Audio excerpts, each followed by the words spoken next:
Tudo bom, investors? Hoje nós vamos fazer mais um vídeo aqui da série central do REIT sobre alguns REITs do mercado americano. Para você que não conhece nosso canal ainda, curta, compartilhe, porque hoje nós vamos falar de Safe Hold.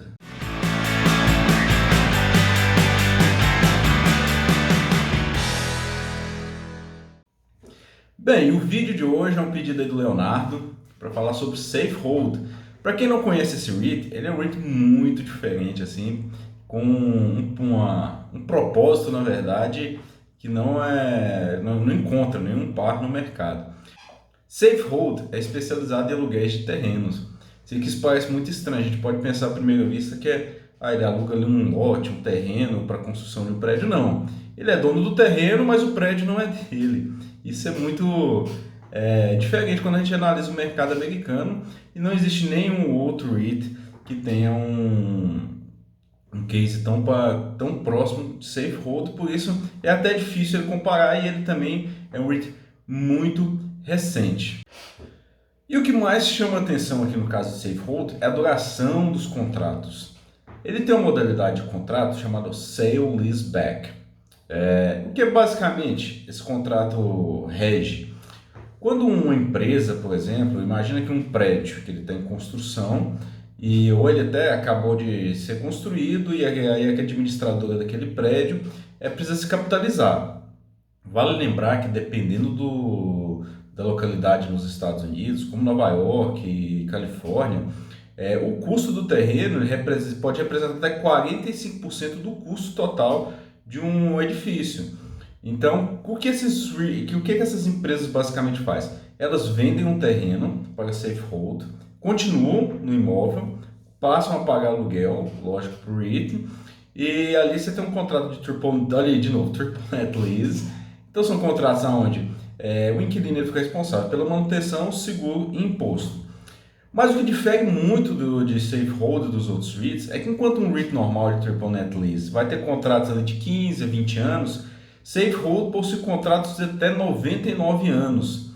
A média contratual dele são 72 anos. Então, assim, são contratos muito longos, com os reajustes ali embutidos pela inflação, geralmente.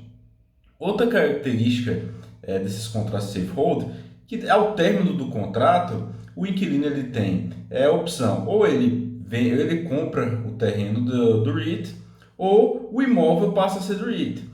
Então ele é muito diferente, para falar a verdade, assim, porque ele tem uma garantia muito grande que é o imóvel que está ali, porque o imóvel não é como um carro que ele pode pegar ali e se transplantar para outro lugar, né? Então você tem prédios, você tem hotéis, você tem prédios residenciais, prédios de escritórios, assim por diante. E quando o Safe Hold tem o terreno embaixo, ele garante uma segurança muito grande, inclusive para o acionista do REIT. Mas antes de entrar propriamente em Safe Hold, que é o REIT que fez uma IPO dele muito recentemente, em 2018, a gente tem que entender da onde Safe Hold veio. Na verdade, quem criou o Safe Hold foi outro REIT de hipoteca, um REIT mortgage, chamado iStar. A Star é um REIT que surgiu em 1990, com uma modalidade muito interessante de contrato, chamado, tradução livre aqui para o português, seriam contratos de mezanino, assim por dizer. O que esses contratos regem basicamente, que eles dão uma garantia maior para quem está emprestando dinheiro ali no caso, é que se a empresa não pagar, a Star passa a ser sócia da empresa devedora, né? Então o credor ele passa a ser sócio do devedor, ele passa a ter direito acionário ali sobre a empresa que está devendo em caso de inadimplência. Isso assim foi um modelo inovador na época, em 1990. Então a Star era um REIT de hipoteca que até 2008, com a crise do subprime, tinha basicamente só hipoteca. E o que aconteceu em 2008? Quando veio a crise do subprime, muitas hipotecas foram executadas. E aí a Star passou de REIT de hipoteca para um REIT híbrido, porque ele passou a ser detentor de um monte de imóveis e que não era o caso deles.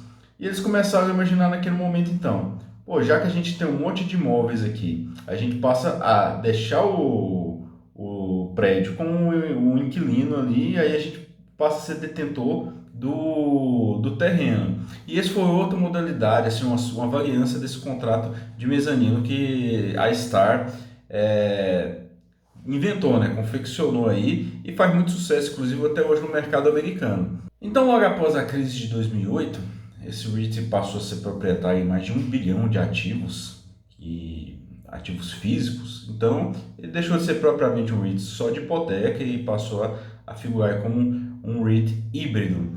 Eles criaram então, a Star criou então a Safehold, e hoje inclusive esse é um dos pontos negativos de Safehold, porque 65% da participação acionária de Safe está na mão de outro REIT, que é o iStar, e inclusive ele é gerenciado externamente por iStar. Então o mercado acaba desconfiando um pouco aí dessa relação, porque ao mesmo tempo que ele é a parte financiadora, ele é a parte que gerencia o REIT, então não tem tanta essa diferença aí. Durante a crise agora, a crise da pandemia, em março, inclusive, a Star fez uma série de compras aí e aumentou a participação acionária dentro de Safe. E o que é mais importante a gente ressaltar aqui quando a gente fala desse REIT? Que desde o IPO dele aí, por volta de 2018, ele cresceu o portfólio dele de 400 milhões, hoje ele tem 5,2 bilhões de dólares em ativos.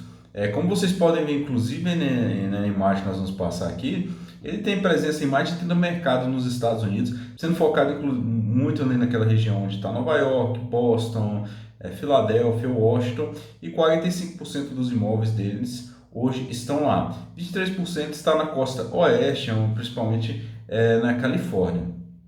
Então, como eu falei, o custo do empreendimento, dependendo do local, é muito alto o terreno, e Safehold acaba operando através de sale leaseback, permitindo então que o inquilino tenha maior capital para desenvolver os seus projetos. Esse crescimento de Safehold aí, né, que o portfólio dele já multiplicou por mais de 12 vezes desde junho de 2018, isso tem sido um ponto importante quando a gente analisa esse REIT, porque em geral, como eu falo aqui, já falei em diversos outros vídeos, REITs do tipo Triple Net Lease, eles acabam tendo um crescimento interno, que seria aqueles reajustes de aluguéis, muito baixo, eles são muito dependentes de novas aquisições. E Safe tem se mostrado aí um excelente REIT nesse quesito. Ele tem conseguido manter um ritmo de crescimento muito acelerado e que destoa muito de qualquer outro REIT, mesmo os que não são do tipo Triple Net Lease. A imagem que vocês estão vendo agora são alguns imóveis, né, que estão dentro do Investor Presentation deles. Esses imóveis, vale lembrar que o imóvel propriamente não é deles, mas o terreno embaixo do imóvel é deles. Então, aí a gente tem em Seattle, a gente tem apartamentos, a gente tem escritório em Washington, casa estudantil em Phoenix, no Arizona, Los Angeles, Filadélfia, Atlanta, assim por diante. Então, é uma gama de mercados que eles estão atuando hoje. E essa crise ela tem sido muito importante para a Safe, porque ele tem feito uma série de aquisições agora em 2020, aproveitando exatamente essas empresas que estão desenvolvendo portfólio e que de repente sofreram ali um baque financeiro, né? Como eu falei aqui diversas vezes, esse acaba sendo um ponto aí que Safehold tem que levar em consideração. Aí a gente começa a entrar um pouquinho mais aqui com vocês nas métricas, né? Se vocês observarem, eu coloquei só no ano de 2020. Então, ele é um REIT que tem crescido muito forte. Outro ponto a se ressaltar aqui é o crescimento em FFO. Para quem não sabe, o FFO ele é a medida, é a métrica nos REITs mais utilizadas ali para se medir o ganho recorrente realmente da atividade fim do REIT, que é o aluguel, né? Então hoje a empresa ela tem crescido em mais do FFO, mas outro ponto relevante, que o FFO por ação não tem acompanhado esse ritmo. Isso se deve, em grande parte, a uma série de emissões de ações que eles acabam fazendo. Para quem conhece os nossos fundos imobiliários, é a modalidade comum de crescimento dos nossos fundos, que é a subscrição. Lá nos Estados Unidos a gente tem também isso, que é a emissão de ações. Mas a emissão de ação ela acaba não sendo um método tão muito bem quisto pelo mercado, a depender do REIT, certo? Visto que quando uma empresa ou um REIT, enfim, emite novas ações, ela acaba diluindo o patrimônio do acionista. E você, como acionista, você não quer mais gente ali comendo do bolo, né? Então, quanto menos gente tiver dividindo ali aqueles dividendos, melhor para o acionista. Então ele tem mantido um crescimento muito forte, apesar do FFO crescer aí nesses últimos anos, o FFO por ação não tem acompanhado, né? A empresa hoje tem uma dívida considerável aí que a gente vai mostrar para vocês de 1,7 bilhões. A taxa de juro média hoje que eles têm captado no mercado é de 4%, enquanto o cap rate é de 5,5%. Apesar de ser um REIT que aluga terrenos, né, não aluga propriamente um imóvel, o cap rate dele acaba sendo alto. Para quem não sabe, o cap rate é a taxa de retorno ali que o imóvel possui. Então, é o aluguel, o NOI, né, que seria ali a receita menos a despesa operacional, dividido pelo valor patrimonial do imóvel. Então, ele tem um cap rate alto, mas a taxa de juros dele acaba sendo alta também. Então, isso é um ponto porque esse spreadzinho que possui entre o cap rate e o custo de dívida, o custo de capital do REIT, ele é importante para analisar se os novos projetos vão ser rentáveis para o REIT. E porque Safehold tem mantido esse crescimento exponencial nesses últimos anos e tem fornecido aí a indicação de que quer continuar mantendo isso, né? Aqui a gente lembra que enquanto os contratos de Safehold possuem um tempo muito longo, são os contratos mais longos de todo o setor imobiliário nos Estados Unidos, média aí dos contratos 72 anos. A dívida também, ela possui a média mais longa dos REITs, então a dívida ela tem uma média ponderada de 31 anos de vencimento. Então isso permite com que Safehold se mantenha crescendo aí ao longo desse tempo. Um ponto que eu penso que pode ser positivo nesse momento para esse REIT é o fato de o Fed já forneceu informação, como eu já falei em outros vídeos, de manter a taxa de juros nos Estados Unidos baixa pelos próximos anos. Se Safehold conseguir alcançar uma nota de crédito melhor, ele pode no futuro fazer uma rolagem dessa dívida a uma taxa menor. Mas como a taxa é muito prolongada, a gente não sabe, né? 31 anos, que dirá, como que a gente vai saber o que vai ter acontecido daqui 31 anos com a taxa básica de juros nos Estados Unidos? Então, só nesse ano de 2020 aí, eles têm cerca de 234 milhões em projetos para desenvolver, e eles possuem também cerca de 200 milhões de contratos já assinados de projetos em desenvolvimento aí para fechar até o final do ano, né? Isso que eu estou fazendo um vídeo aqui para vocês, lógico, no final de dezembro. Então, imagino que eles já tenham fechado ou estejam fechando agora no começo de janeiro. Grande parte esse subido exponencial de portfólio de Safehold se deve ter que lembrar que naquela métricazinha que é o tripé do crescimento do REIT. Qual é o tripé do crescimento do REIT? Caixa. Então Safehold é um REIT muito recente, IPO em 2018, então ele não tem caixa basicamente. Outro, dívida e emissão de ações. Ele tem feito muita emissão de ações, tanto é que o FFO cresce, mas o FFO por ação se mantém ali quase intacto. E a emissão de dívidas, a emissão de notas sêniores, dívidas com o mercado financeiro e assim por diante. No curto prazo, como vocês observam aí no gráfico que eu coloquei, a dívida EBITDA dele saltou aí, né, de mais ou menos ali, de um ano para cá, saltou de 12 vezes para mais de 20 vezes. Lógico, para quem analisa, esse aqui é um dos pontos que eu gosto de trazer para vocês, pessoal, porque Safe, apesar de ter uma dívida EBITDA tão grande, né, quando a gente, principalmente quem está acostumado com o mercado brasileiro, isso distorce um pouquinho quando a gente analisa esse REIT, que ele mostra que essa métrica ela não pode ser analisada isoladamente nesse caso, né? E em todos os casos de REITs, eu costumo não analisar essa métrica isolada, ela vem agregando outras. O que acontece? Eles contraíram muita dívida, principalmente agora no ano de 2020, para poder contratar novos empreendimentos. Só que o EBITDA dela dos últimos 12 meses não acompanha esse crescimento da dívida. Então, essa métrica acaba subindo muito no curto prazo, já que parte ali dos empreendimentos que eles construíram, né, que eles adquiriram, ainda não estão na fase propriamente de pagamento, porque ainda tem geralmente ali os REITs, eles dão aquele prazo aí para o inquilino começar a pagar esse contrato. Então, isso tem sido um ponto positivo no REIT. A gente tem que lembrar aqui que o investidor de safe procura muito ali aquela previsibilidade na receita. Quem gosta de contrato de triple net lease, em geral, vai gostar muito de safe, porque ele me lembra até um pouco ali quase com a renda fixa, né? Porque o yield dele é muito baixo, em torno de 0,9, como eu vou mostrar para vocês aí. O aumento de taxa de aluguel é escalonado ali já dentro do contrato. Então são contratos longos, sólidos, que tem previsibilidade, que tem uma garantia muito forte, que é o próprio imóvel que está sobre o terreno.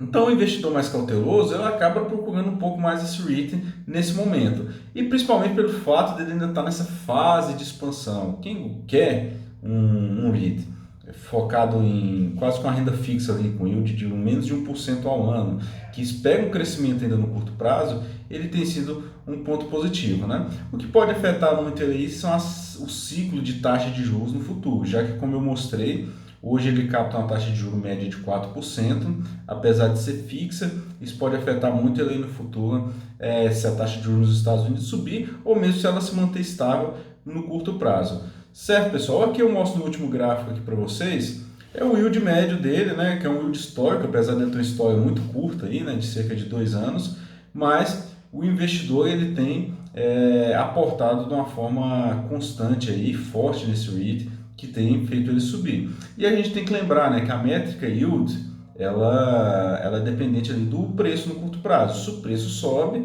o yield desce, já que o dividendo dele tem se mantido constante e crescido muito pouco aí no curto prazo.